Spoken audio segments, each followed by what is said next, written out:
Boa noite. Vamos abrir as portas do nosso sanatório. Continuando o passeio pelo bairro assombrado de La Candelária, em Bogotá. Lá tem um lugarzinho quase escondido. Fica próximo ao prédio da antiga prisão do Serviço de Inteligência colombiano, aquele que a gente falou no vídeo anterior, onde eram torturados tantos prisioneiros, como um pequeno calabouço.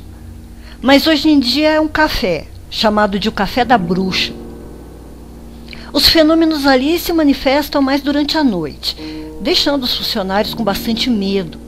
O ponto da atividade é o banheiro, e de lá vêm gemidos e gritos de desespero, de dor. As paredes são arranhadas por dentro, e às vezes os corpos dos torturados eram de fato jogados ali. Mas é aquela história, sempre que alguém vai verificar, tudo está na mais perfeita calma. Na casa onde está o Instituto Colombiano de Antropologia, os habitantes também são fantasmas, mas esses não carregam nenhuma energia ruim e muito menos querem causar medo. Eles só estão repetindo seu velho hábito de sempre. A casa foi antes onde um casal que se amava muito vivia. A única tristeza era que nunca tiveram filhos, e por isso mesmo eles gostavam muito de receber as crianças do bairro, e eram muito queridos por toda a vizinhança. Todas as manhãs eles tomavam café juntos na varanda, e até hoje fazem isso. Há relatos de muita gente que, ao olharem de relance para a frente da casa, consegue ver o casal de mãos dadas, tomando nada além deles existisse. A senhora morreu alguns anos antes do marido, e ele quase enlouqueceu de tristeza. Por isso mesmo dizem que há uma lenda de que ele teria embalsamado o corpo para que ela permanecesse na casa com ele. E os funcionários do local hoje contam que algumas vezes conseguem ver os dois passeando juntos pelos corredores. E nessa mesma casa, nos fundos, existia uma laranjeira. Normal, comum, se ela não florescesse o ano todo. Durante 227 anos, em qualquer estação, ela estava sempre florida. Até que um dia secou.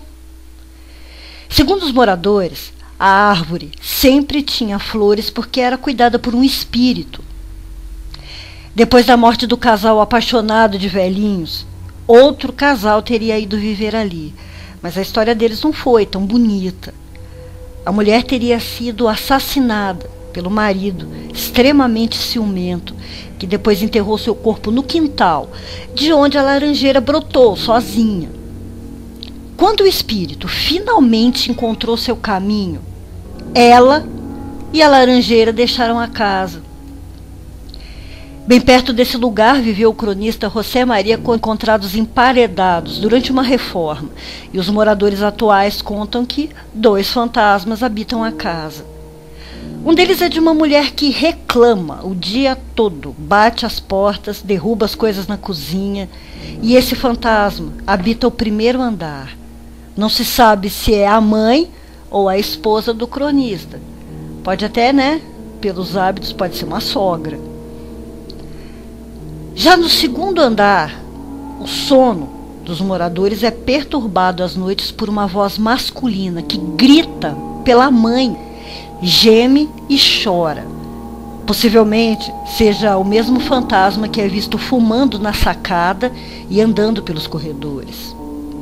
Podem sim ser os espíritos dos cadáveres emparedados, já que eles nunca foram identificados e nem descobriram a maneira que morreram.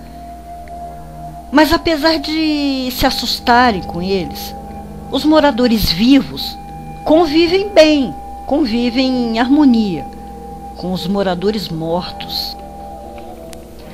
Mas, como eu tinha dito no vídeo anterior, entre todos esses fantasmas está um que já era odiado quando vivo e continua a não fazer a menor questão de ser diferente hoje em dia. O vice-rei de Nova Granada, Juan Samano, não era só desagradável, ele era cruel, gostava de torturar seus prisioneiros, os inimigos políticos e até mesmo alguns inocentes, porque não ia com a cara deles. Suas vítimas preferidas foram todos aqueles que iniciaram o processo de independência da Colômbia e também os que lutavam por isso. Todos foram torturados por muitos dias antes de serem mortos, e há quem diga que também foram enterrados ali. Tudo isso aconteceu na casa em que Samano viveu, no bairro La Candelária. Além dessas mortes, os habitantes odiavam o vice-rei. E aí toda essa energia acabou ficando na casa, sendo alimentada e ficando cada vez mais forte. Hoje em dia, a casa é o Museu Casa Samano, e suas vítimas não são mais os prisioneiros, mas os funcionários e visitantes. Há muitos relatos de atividade paranormal e sobrenatural, e também uma imagem de uma câmera de monitoramento que prova que Samano, muita energia pesada e talvez até outros fantasmas ainda estejam ali. 2 funcionários relataram que começaram a ter a experiência em 2010. Um vigia noturno e uma administradora, antigamente céticos, mas que agora não podem mais negar a existência do sobrenatural. A administradora contou que precisou ficar trabalhando no escritório umas horinhas a mais, quando os computadores travaram. Os colegas acabaram indo embora, mas ela resolveu ficar mais um tempo, na esperança de que o problema se resolvesse. Estava distraída quando sentiu alguém soprando seu cabelo. Quando olhou para trás, não viu ninguém, mas percebeu que no chão surgiu uma luz estranha que começou a passear por toda a sala. Ela ficou bastante assustada, porque nesse mesmo momento todo o cômodo esfriou, de repente, ficou gelado. A energia pesada deixou a moça, que sempre foi cética, bem apavorada, e a luz começou a andar por todos os pontos do museu. Nesse mesmo momento, um dos vigias fazia sua ronda habitual e também viu a luz que vinha deslizando do andar superior. A luz desceu as escadas e chegou à porta de entrada. Foi quando uma flâmula caiu sem nenhuma razão. Aí o homem ficou assustado, ainda mais porque sentiu que alguém estava bem atrás dele, seguindo cada passo, mesmo que ele não pudesse ver. E aí isso se tornou constante.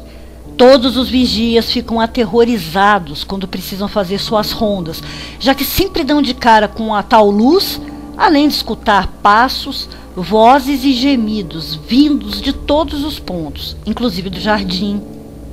Todos eles afirmam ter a sensação de estarem sendo seguidos e às vezes são tocados. Todas as noites, as torneiras dos banheiros e as descargas se abrem e as portas também abrem e fecham, mesmo sem nenhuma corrente de vento. E não são apenas os funcionários que presenciam os fenômenos. Alguns visitantes já se sentiram mal, viram a tal bola de luz e o vulto, e um deles disse que sentiu que alguém cuspiu nele, coisa que a gente sabe que o Samano adorava fazer. Mas a prova maior foram as imagens captadas pelas câmeras de segurança que mostram os orbes. E o vigia conseguiu filmar com seu celular essa luz subindo para o 2º andar, além de uma estranha anomalia de luz. O bairro La Candelária é certamente um dos lugares mais assombrados do mundo. E com certeza deve ser um passeio maravilhoso. Semana que vem eu volto com mais um lugar perdido no mundo, mas o lugar onde os fantasmas são os donos. Doutora Plague, fechando as portas do sanatório. Boa noite.